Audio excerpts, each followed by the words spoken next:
Pour aller à Petra, il faut traverser un désert qu'on appelle le Wadi Rum.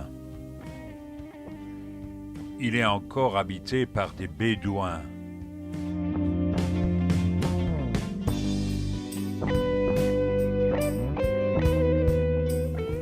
Après quelques heures de route, dans un désert très coloré, j'arrive à Wadi Moussa. C'est la porte de Petra. C'est là que je vais loger pendant quelques jours. Wadi Moussa fait référence à un épisode de l'Exode où Moïse frappa le rocher pour en faire jaillir une source. Premier jour de ma visite à Petra. Il fait beau. Et je descends tout doucement vers le Bab el-Sik. Au passage, je croise quelques cavaliers. C'est là que j'entre de plein pied dans la nécropole, avec l'imposant tombeau aux obélisques. Ce tombeau servit d'ailleurs de décor pour une publicité de Citroën. Ce tombeau de style gréco-romain a emprunté les obélisques à l'Égypte. Mais c'est réellement à la porte du Sik, Bab el-Sik, que nous rentrons dans le vif du sujet. C'est un endroit qui peut être dangereux en période de crue, car il peut se remplir très très vite d'eau. Sur le côté gauche, nous remarquons un aqueduc creusé dans le roc. Son rôle était évidemment d'évacuer les eaux de pluie vers le centre de la ville.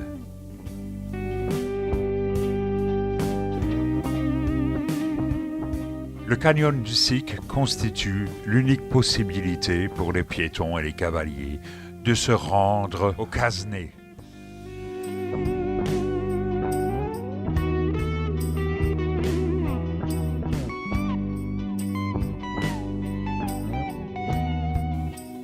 On trouve beaucoup de monuments hellénistiques à Petra, mais le Casné est l'un des plus importants.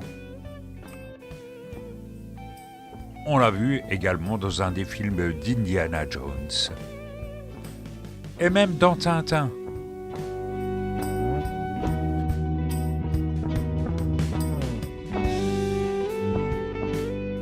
Il a été taillé dans le grès.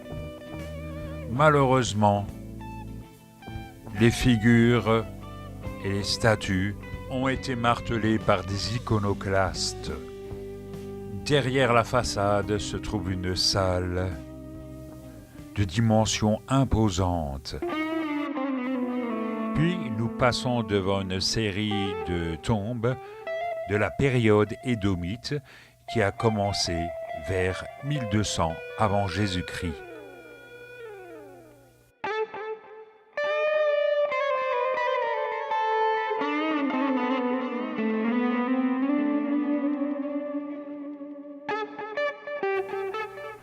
Retour vers le village par le Bab el-Sik. On distingue également un ancien barrage romain.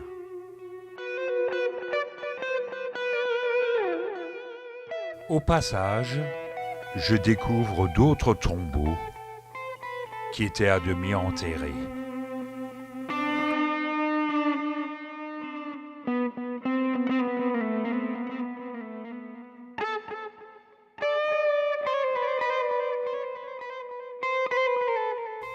Deuxième jour à Petra.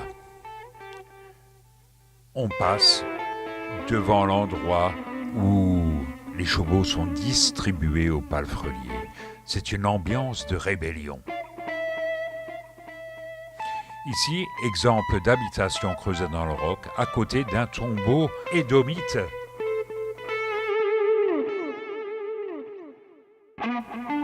Passage obligé devant le tombeau des pharaons, c'est-à-dire le Casné.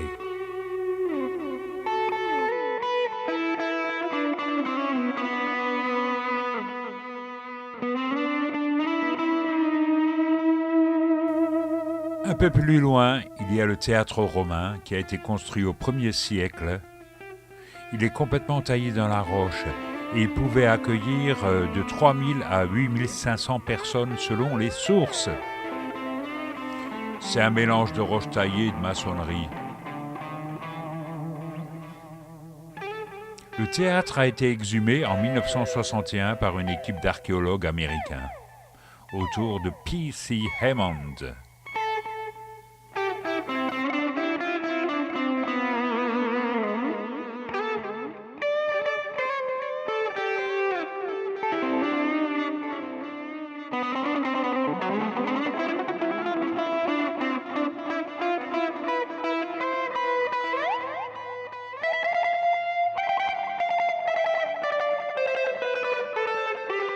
En face, nous voyons le tombeau d'Ounéchou. Il est occupé par des tentes de bédouins.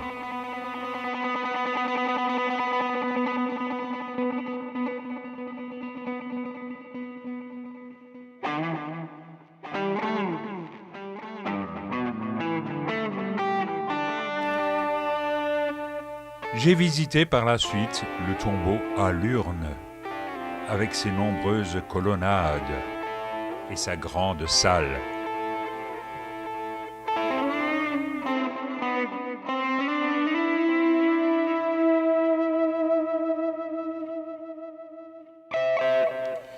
Il est possible de se promener à l'intérieur du tombeau à l'urne.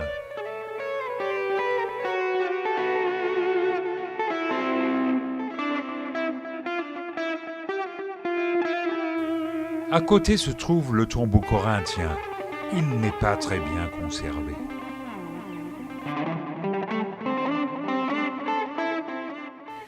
Puis c'est le tour d'un petit tombeau aux strates très colorées.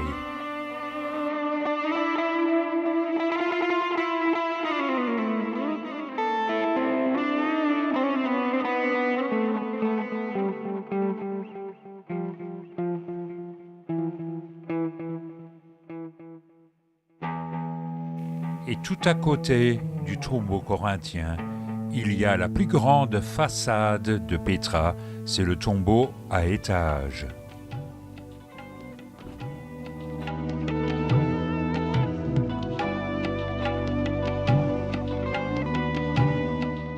Un bédouin et son dromadaire se reposent devant une buvette improvisée.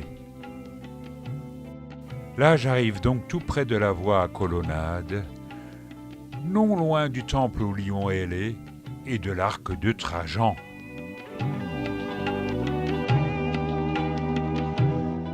C'est d'ailleurs de là qu'on a la plus belle vue des tombes royales.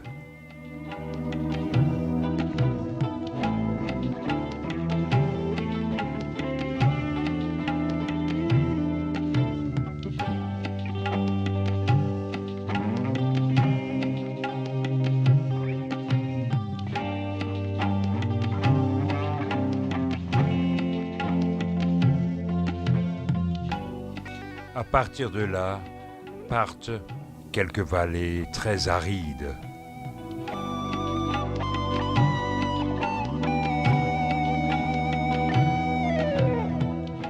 On y trouve quand même quelques habitations troglodytiques.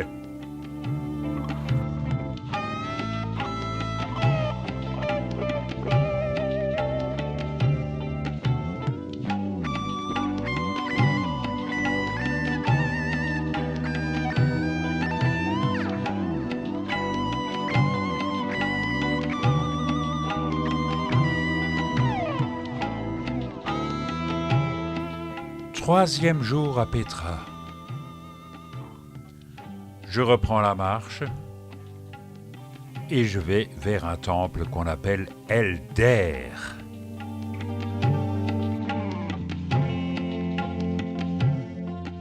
De proche en proche, quelques tombes creusées dans le roc s'offrent à mon regard émerveillé.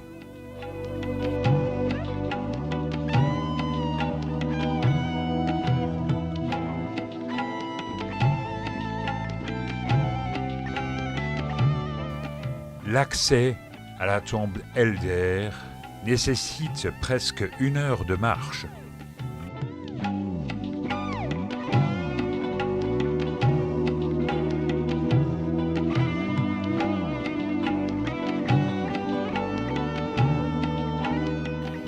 Et le paysage sur les tombes royales est absolument sublime.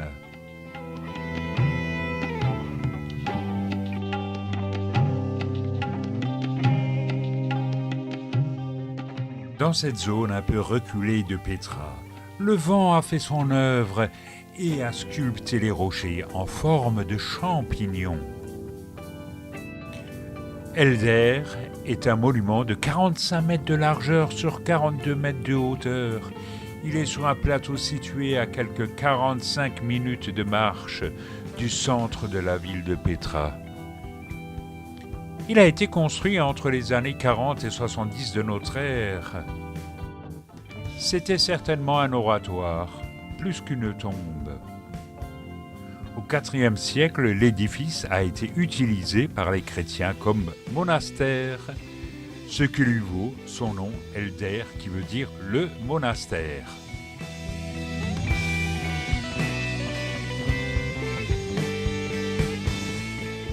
Voilà encore quelques images qui montrent que le relief a été extrêmement raviné, par des pluies certes très rares, mais qui peuvent être très violentes. D'où la nécessité de barrages construits par les Romains.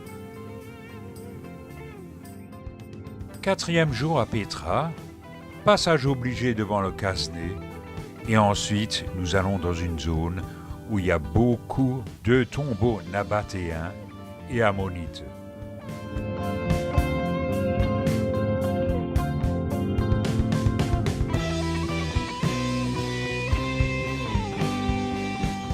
Parmi les rares animaux de Petra, il y a les agames bleus. C'est effectivement dans le lieu dit les obélisques que je l'ai rencontré. De fait, ce lieu était une des innombrables carrières de pierre de Petra. Vu sous cet angle, la voie des tombes est absolument magnifique.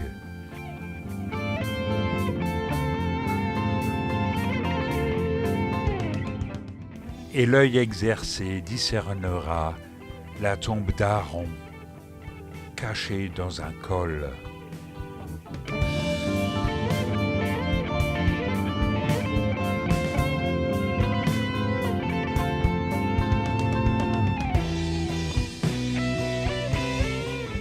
Retour à la buvette, où un dromadaire porte un bédouin.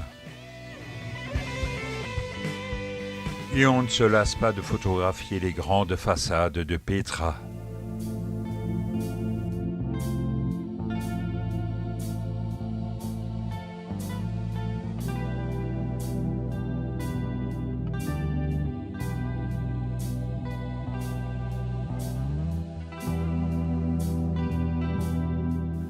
Non loin du centre de la ville ancienne, il y a le tombeau du jeune Romain.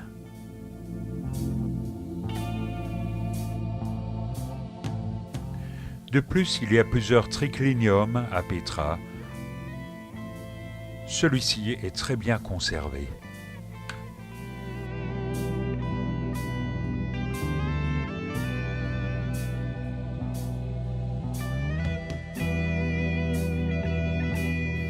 Dans le soleil couchant, nous découvrons le temple de Kasr al-Bint et quelques promontoires sur lesquels étaient construits des châteaux croisés, maintenant très ruinés.